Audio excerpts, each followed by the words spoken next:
Here's Brody Brazil. Tim says, you would think by this point in the season, we would know who the real Sharks team is. Are they the 8-7 team to Arizona that looks bad, or the team that dominated Calgary? Will we ever know?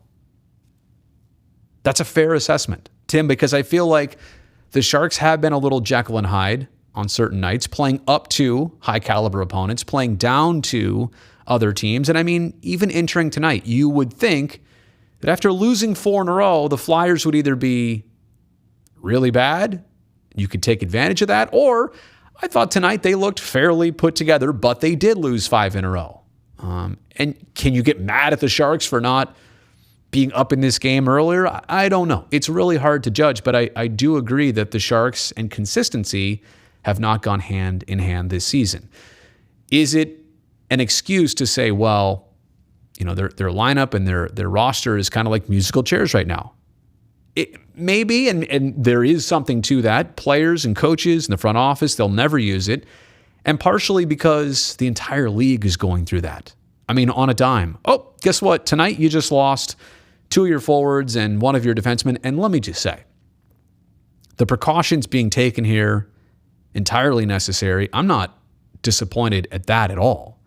I'm just saying, as we look at a season here, it's hard to gauge this season and judge it compared to how normally things go based on what needs to happen here in this very unique and special season. So part of it is the inconsistency of even who's on the team, who's playing that night. Have the Sharks already used, I mean, between like, look at last year and this year, have they used more AHL players than ever? And are most other NHL teams in that exact same position? It's just really hard. So I'm not making that an excuse, but I am using that as some reasoning of why things are probably a little bit more inconsistent for the Sharks this year than they would like.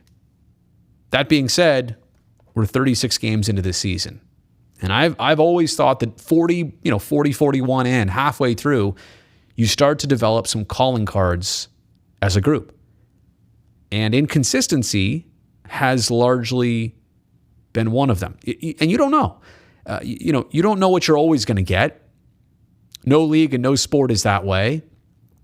And there are going to be some clunkers, some inopportune clunkers that you have as a group. I mean, even the best teams in the league are going to, put up a performance that's not it against the worst. And that's always going to happen. But the Sharks, you're right, Tim, some nights really good against the best. And other nights, not so satisfactory against some of the league's worst.